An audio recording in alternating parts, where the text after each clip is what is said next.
আমার 54,53,780 টাকা ওনাদের কাছে। 91,800 টাকা সে কেটে রাখছে শুধুমাত্র আদার্স ফাইল লিখে। আমি টাকা দিয়েছি 19,17,000, আমাকে চেক প্রদান করেছে 16,87,275 টাকা, আর বাকি টাকা সে কেটে রেখেছে। নিজস্ব পুলিশ বাহিনী দ্বারা তাদেরকে ঘাড় ধাক্কা দিয়ে বের করে দিত। প্রধান উপদেষ্টাকে জানাতে চাই যে এখনো পর্যন্ত তাদের মামলাটা গ্রহণ করা হলো না কেন। আমি আমার মেয়ের টাকা দিতে গিয়ে জমি বিক্রি করেছি, আমার এক ভাই তার বাড়ি বিক্রি করেছে, ঘরের গয়না বিক্রি করেছে এবং ব্যাংক থেকে লোন নিয়ে তার কাছে টাকা দিয়েছে। আজকে এমন একটা ভুক্তভোগী এখানে উপস্থিত আছে, তাকে গাড়ি ভাড়া দিয়ে এখানে উপস্থিত হওয়ার মতো টাকা তার কাছে নাই। অর্থাৎ তার পিছে 2 বছর ধরে ঘুরতে ঘুরতে তার প্রায় সর্বস্ব শেষ হয়ে গেছে। এখন যদি ওই টাকাগুলো আমরা ফেরত না পাই, আমার ছেলে মেয়েদের লেখাপড়ার ব্যাঘাত ঘটেছে, 2 বছর পর্যন্ত তারা অনেকে ব্রেক স্টাডি হয়ে গেছে, সে যদি আমাদের টাকাগুলো ফেরত না দেয়, তাহলে বিশেষ করে আমরা যারা গার্ডিয়ানরা আছি, তাহলে আমরা আমাদের পরবর্তী ছেলেদের জন্য বা ওই ছেলের জন্য বা মেয়ের জন্য আমরা কি পদক্ষেপ নিতে পারবো।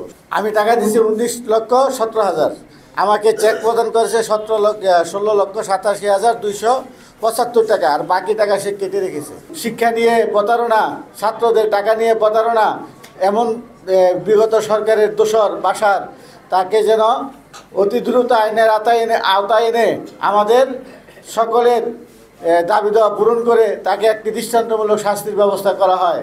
BSB global network Cambrian school and কলেজের একটা অঙ্গ প্রতিষ্ঠান এবং এমকে লায়ন বাসারের একটা প্রতিষ্ঠান। সেক্ষেত্রে ভাবলাম যে ক্যাম্বিয়ান স্কুল অ্যান্ড কলেজের যে মালিক লায়ন বাসার, সে তো স্টুডেন্টদের জীবন গড়ে দেয়, কিন্তু জানা ছিল না যে সেই স্টুডেন্টের জীবন ধ্বংস করে দেয়।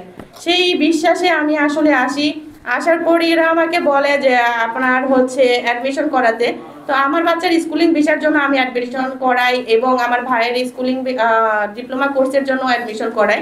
তারা আমাকে বলে যে না, সেশন ফি যদি পুরোপুরি আপনি 1 বছরেরটা দিয়ে দেন তাহলে আপনার 100% ভিসা হবে। সেক্ষেত্রে আমি ভাবলাম ঠিক আছে, তাহলে যদি এইরকমটা হয় তাহলে আমি দিই। তো যখন আমি সেশন ফিটা দিতে যাই তখন বললাম যে আমার স্টুডেন্ট আইডিটা আপনাকে বলে দেন, আমি সেটার মধ্যে পেমেন্ট করে দিচ্ছি। তারা বলে যে না, এখন বর্তমানে ডলারের দাম খুবই বেশি, আপনাদের কাছে আমাদের কাছে একটা কার্ড আছে, সেই কার্ডের মাধ্যমে দিলে ওটা হচ্ছে আপনার একটু খরচটা কম পড়বে। এরকম বলার পরে আমি আমার বাচ্চার জন্য 22 লাখ টাকার মতো দিই, আর আমার ভাইয়ের জন্য 15 লাখ টাকা দিই। হিমেল বলতেছিল যে আপনার বোনের কি টাকার মায়া নাই? যদি আপনার বোন এই কন্ট্রাক্টের টাকা না দেয় তাহলে আপনার বোন আগে যে টাকাগুলো দিয়েছে আপনাদের জন্য, এগুলো সব লোভ হয়ে যাবে, এই টাকাগুলো সে আর পাবে না। তো তখন আমি আবার ওনাদের কাছে যাই, বিভিন্নভাবে আমাদের সঞ্চয়কৃত টাকাগুলো নিয়ে আমি আবার ওনাদের 19 লাখ টাকা দিই। সর্বমোট আমার 54,53,780 টাকা ওনাদের কাছে। আমাদের এখানে একজন ভুক্তভোগীর রিফান্ডের যে ক্যালকুলেশন শিটটা আছে, এটা আমার কাছে আছে। তার ক্যালকুলেশন শিটে আমি একটা জিনিস লক্ষ্য করি যে এখানে নন রিফান্ডেবল রেজিস্ট্রেশন ফি আছে, তারপর আছে ডিএসএল বা পোস্টাল এক্সপেন্স, এটা চলে গেল। তারপর আছে নট রেব অর্থাৎ ট্রান্সলেশন এক্সপেন্স, যেটা এরপরে এখানে আসা হচ্ছে গিয়ে ট্রান্সফার টু ইনস্টিটিউট এবং তারপর থাকে আদার্স ফাইল। এই আদার্স ফাইলটা কি? আমার তাদের কাছে কোশ্চেন ছিল, আদার্স ফাইলের জন্য আপনি 91,800 টাকা কেটে রাখবেন? 91,800 টাকা সে কেটে রাখছে শুধুমাত্র আদার্স ফাইল লিখে। তাহলে আপনি এটা চিন্তা করে দেখেন, এরকম করে 91,800 টাকা করে যদি আপনি 1000 জন স্টুডেন্টের কাছে রাখেন তাহলে আপনি কত টাকা অ্যামাউন্ট হচ্ছে। তাহলে এইখানে এই যে অ্যামাউন্টের হিসাবটা, এবং তাদের কাছে যদি এই হিসাব চাইতে যাই, সে বলে কি আপনি হিসাব করছেন না আমি হিসাব করছি, রিফান্ডে আমি আসি না আপনি আসেন, আমার থেকে ভালো ক্যালকুলেশন আপনি জানেন, এইভাবে করে ডিরেক্ট থ্রেট দেয় তারা। তো আমি ওনাদের মাধ্যমে সেমিস্টার ফিগুলো দিলাম, আর এটা হচ্ছে আমাদের প্রমাণ। এই যে আমার মানি রিসিপ্টের কপিগুলো এখানে দেওয়া আছে, সব কিছু। তো ওনাদের এখান থেকে দিলে আমার টোটাল পড়ে হচ্ছে 11,36,000 টাকা, যেখানে আমার মূল সেমিস্টার ফি 12 লক্ষ টাকা পড়তো।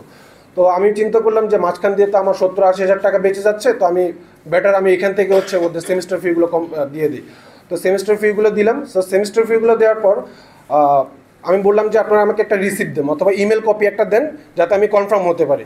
তো ওনারা 1 দিন 2 দিন 15 দিন করতে করতে প্রায় 1 মাস 1.5 মাস 2 মাস চলে গেল, ওনাদের এখনও আমাকে পেল লেটার দেয় নাই। পরে যে আমি আমার মনে একটু সন্দেহ জাগে, আমি বললাম যে না, ব্যাপারটা একটু আমার নিজেরই একটু তদন্ত করা উচিত। তো আমি সেক্ষেত্রে আমি কী করলাম, আমি ভার্সিটি থেকে ভার্সিটিতে আমি মেল দিলাম যে আসলে আমি তো পেড করেছিলাম অমুকের মাধ্যমে, আপনাদের কনসালটেন্ট হচ্ছে বিএসবি এডুকেশন, কনসালটেন্ট আমি হচ্ছে বিএসবিতে আমার টাকা দিয়েছি, সেমিস্টার দিয়েছি, আপনারা রিসিভ করেছেন কিনা।